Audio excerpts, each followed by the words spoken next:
presentan.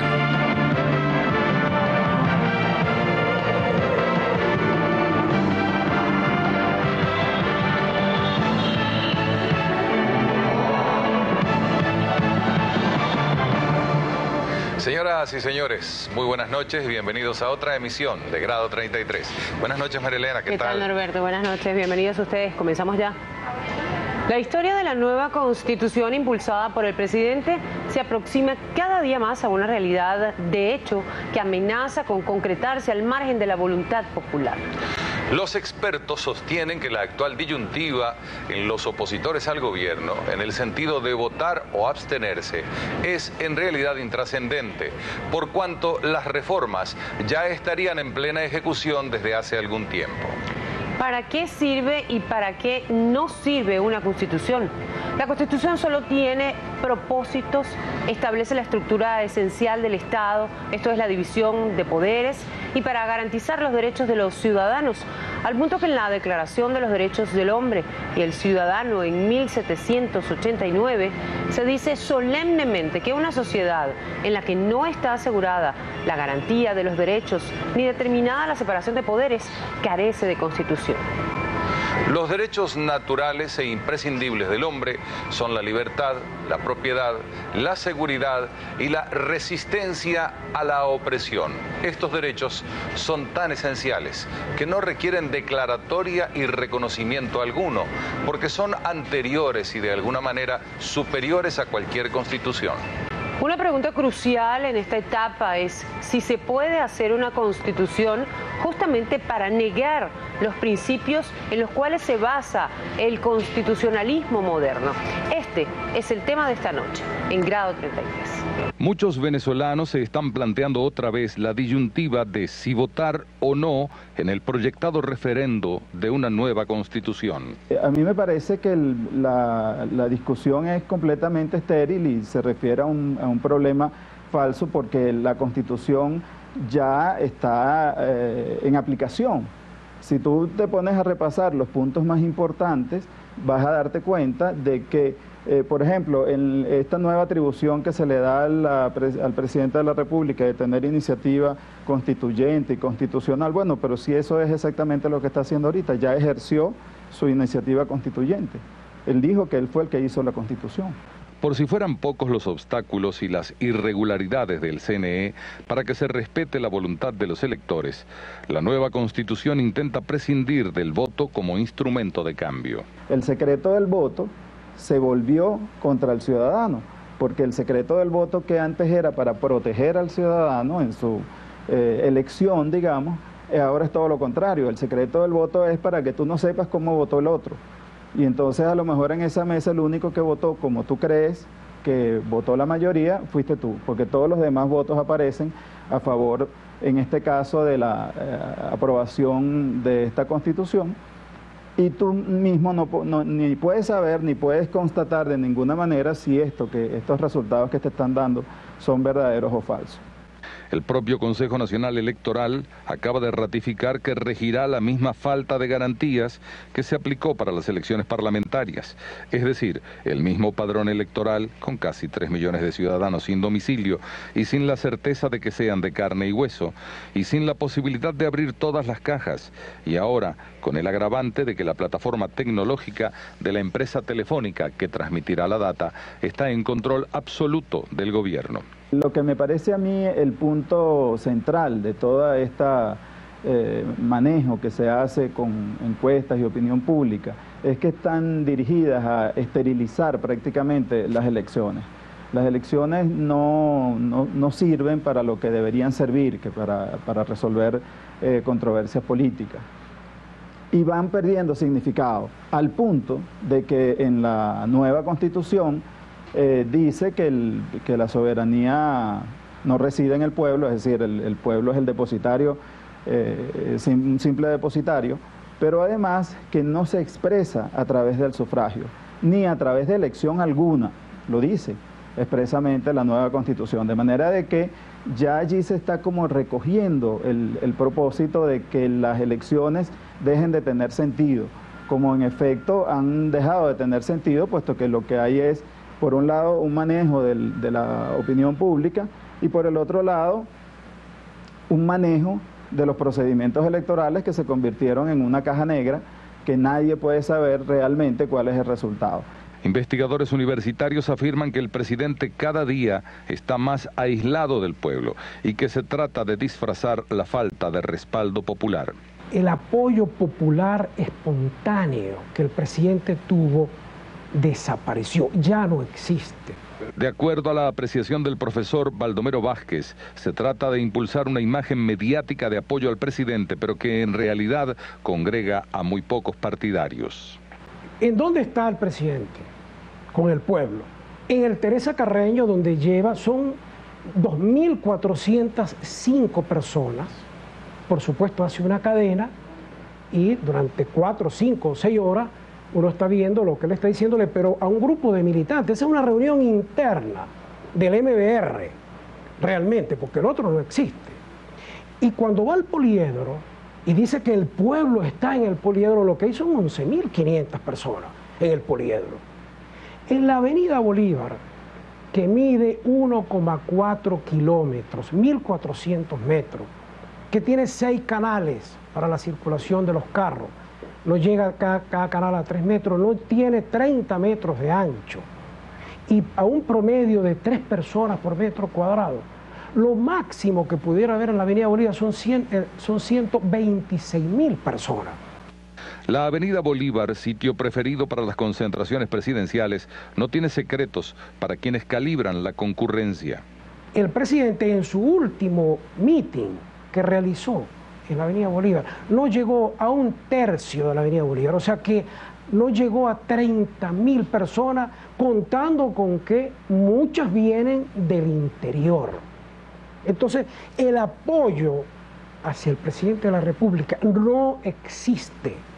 La mejor prueba la vamos a tener cuando vuelva a hacer su acto nacional, porque sus actos no son de personas exclusivamente de Caracas, en la avenida Bolívar de apoyo a la reforma, porque no va a llegar a la mitad y aunque después salgan a decir, como ha ocurrido en otros momentos, el ex vicepresidente Rangel, en un mitin que hicieron en la avenida Bolívar para el referéndum revocatorio, señaló que allí habían 2 millones de personas. En nuestro próximo segmento analizaremos los intentos gubernamentales de manipular encuestas tratando de favorecer la aprobación del cambio constitucional. Esta es nuestra primera pausa, ya regresamos.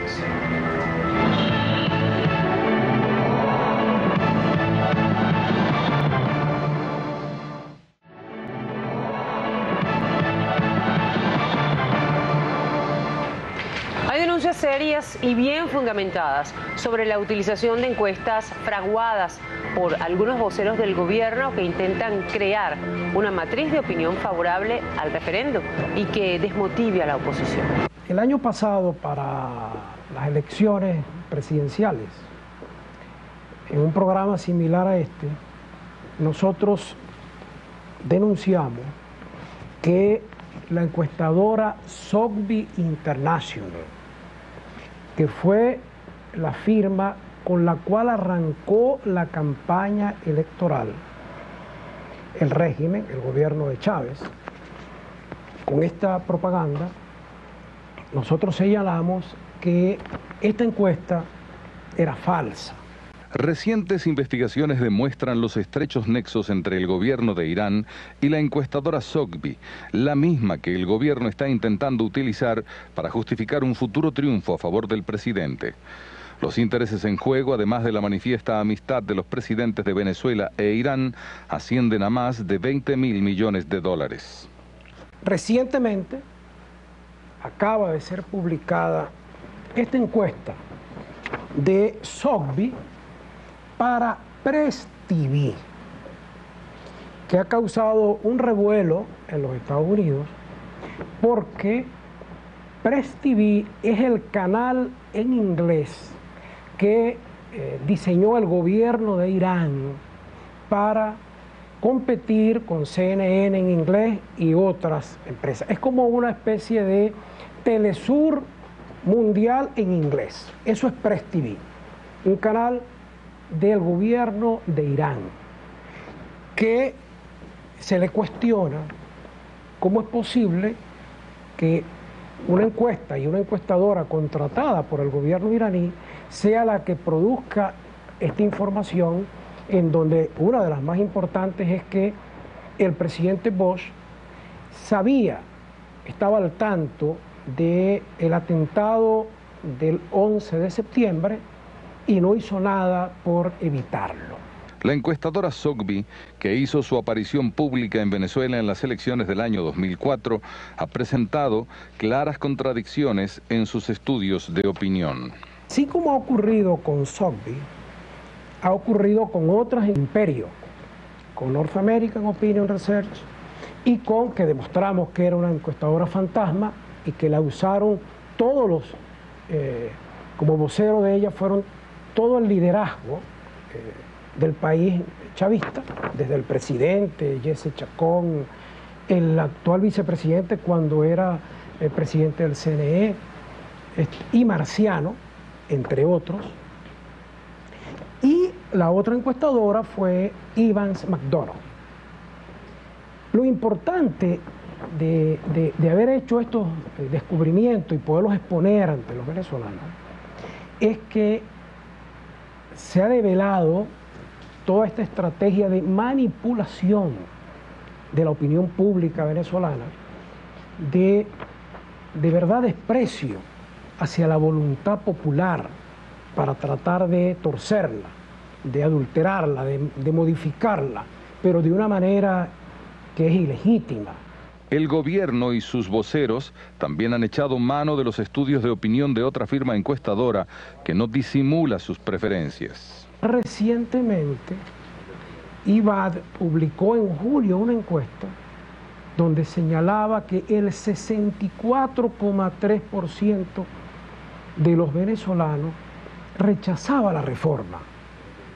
Y en tan poco tiempo, ahora dice que es prácticamente el 73%, según Rangel, y el 77% según el diputado Carlos Escarrá.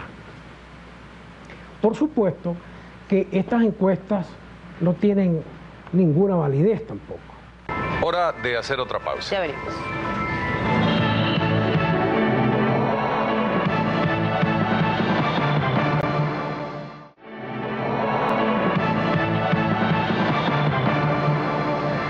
Es extraordinariamente irónico que el mito de la Constitución, como la mayoría de los mitos a los que nos sometemos los venezolanos, sea un invento norteamericano, que fueron los que crearon el instrumento históricamente. Y sorprende que la primera Constitución escrita tenga apenas 7 artículos y sea la única que ha regido a los Estados Unidos por más de 200 años, con apenas algunas enmiendas destinadas a ampliar los derechos civiles de los ciudadanos. Sorprende también que estados modernos como Israel o conservadores como el Reino Unido no se hayan tomado la molestia de adoptar una constitución escrita al estilo americano, mientras Estados Unidos incluyó la famosa enmienda 22 que prohíbe la reelección de una misma persona más de una vez con periodos de 4 años. Ya los venezolanos vamos para 27 constituciones en mucho menos tiempo y con perspectivas de reelección indefinida. Luego, si te paseas por otras ideas que están allí en esa nueva constitución, como lo de que el Banco Central no tiene autonomía, eso es un hecho, y es un hecho desde hace años que el Banco Central no tiene autonomía y que las reservas internacionales están administradas por el Ejecutivo. Luego, es un punto que estás poniendo en la Constitución, pero que ya está en aplicación. Los ejemplos de justificar actos de gobierno con una norma constitucional a posteriori abundan.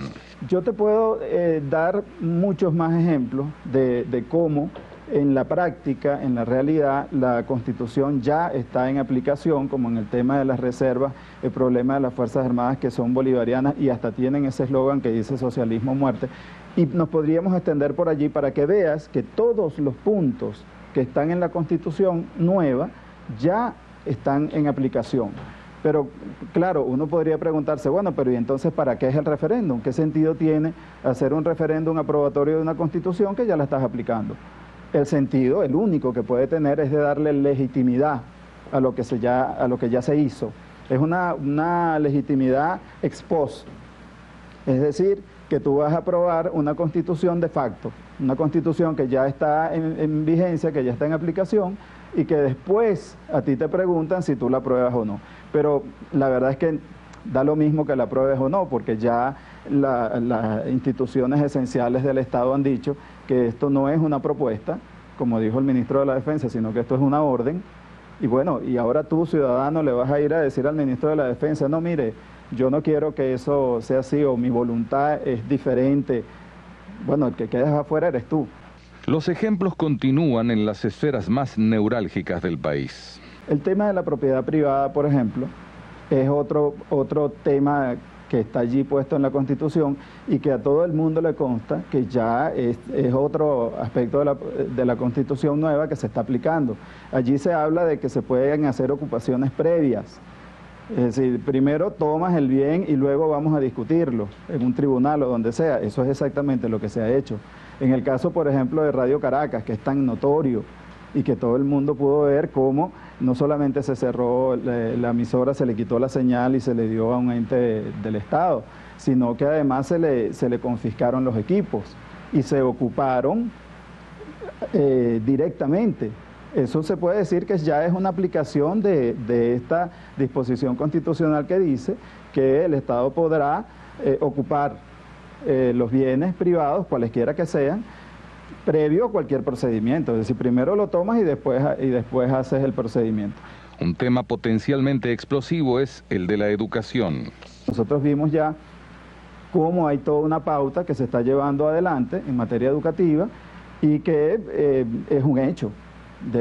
Ya tú ves cómo ha estado funcionando el tema de las currículas, cómo se ha presionado a la educación privada y cómo está clarísimo que la tendencia es a eliminar la educación privada y hacer un solo, vamos a decir, la eliminación de las opciones en materia educativa, sino que tiene que ser un solo tubo, por decirlo gráficamente, por donde se debe ir todo el sistema educativo. Los venezolanos tenemos que confiar en nosotros.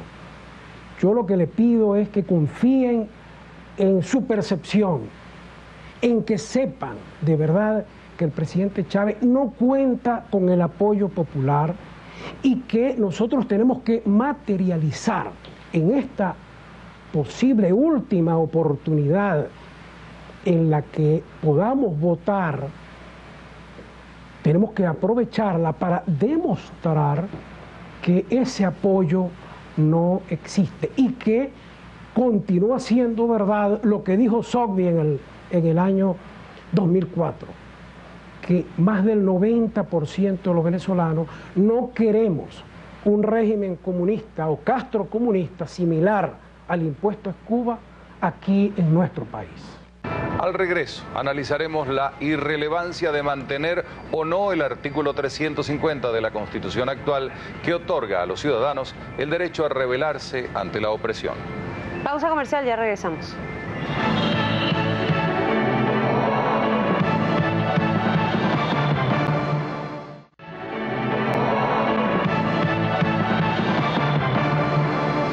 Doctrinariamente, las constituciones se han establecido para consagrar una esfera de derechos humanos individuales que no puede ser traspasada por los demás individuos ni por el Estado, edificando así una barrera contra la opresión. Esta es la función primordial del actual artículo 350. Por lo tanto, luce como un contrasentido que el proyecto actual establezca como principio la preponderancia de los intereses comunes sobre los individuales. La comunidad no puede estar compuesta sino por individuos, y cuando se vulnera el interés de uno, se están vulnerando los intereses de todos. Hay una verdad siempre confirmada: la desgracia del individuo no puede conducir a la felicidad de todos. Por el contrario, la satisfacción de cada uno en particular es el único camino al bienestar colectivo. El artículo 350 originalmente fue planteado por ellos mismos y los constituyentes del 99 lo pusieron con la intención de convalidar el golpe del 92. Eso está clarísimo para todo el mundo. Es decir, darle como un reconocimiento constitucional a una insurgencia contra un orden que ellos consideraban que era injusto, violador de derechos humanos, etc. Ahora bien, ellos mismos pusieron el artículo. Lo que pasa es que una cosa es cuando tú eres el insurgente, que era lo que se quería consagrar allí, y otra cosa es cuando eres gobierno. Entonces, la oposición ha echado mano muchas veces del contenido del artículo 350 para decir, bueno, yo también puedo insurgir contra un orden que es contrario a los derechos humanos y a las garantías democráticas. Entonces, ahora lo quieren cambiar. Nadie puede negar a nadie el derecho a la autodefensa como una última instancia ante la opresión o la inminencia de una acción que atente contra su vida. A mí me parece que eso es completamente innecesario también que lo hagan, puesto que el derecho humano de la resistencia a la opresión es muy anterior a esta Constitución y está desde la Declaración de Derechos Humanos de la Revolución Francesa, por allá, donde dice que los derechos humanos fundamentales son, entre otros, la resistencia a la opresión. De manera de que el ciudadano que es oprimido tiene derecho a la resistencia.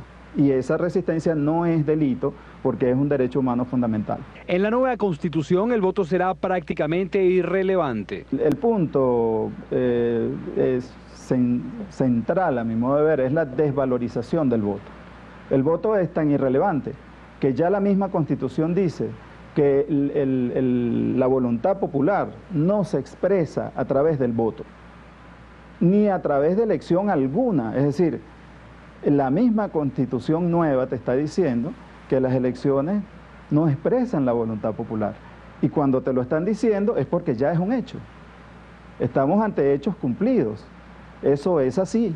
Ahora lo que tendríamos nosotros que hacer de aquí en adelante es ver cómo nos vamos a manejar en esta nueva situación, que es la que el nuevo marco que te está dando esta Constitución, que repito, ya fue aprobada, ya se ha bajado a los órganos de la administración como una orden, porque ellos mismos lo han dicho que es así, de manera de que esa consulta lo que tendría es el sentido de que tú hagas una fila frente a un centro electoral para que digan, fíjense, el pueblo está aprobando lo que ya nosotros hicimos. Cada vez hay más elementos para poner en la balanza con el fin de decidir si participar o no en el acto electoral que se avecina. Yo no firmaría ese documento. La recomendación que le hacemos a los abogados le hacemos a la gente cuando le presentan un contrato que no le gusta es no lo firme. Sencillamente yo me abstengo. Yo no convalido esa situación y eso tiene un valor, tiene un peso específico, es decir, el no consentimiento de la ciudadanía, que la ciudadanía diga no, pero que lo diga de una manera visible. Y ocurrió, mucha gente se ríe de la actitud que tuvo la oposición cuando las elecciones parlamentarias, y nadie puede negar que todo el mundo reconoce, tanto al interior del país como al exterior, que esa asamblea no es representativa.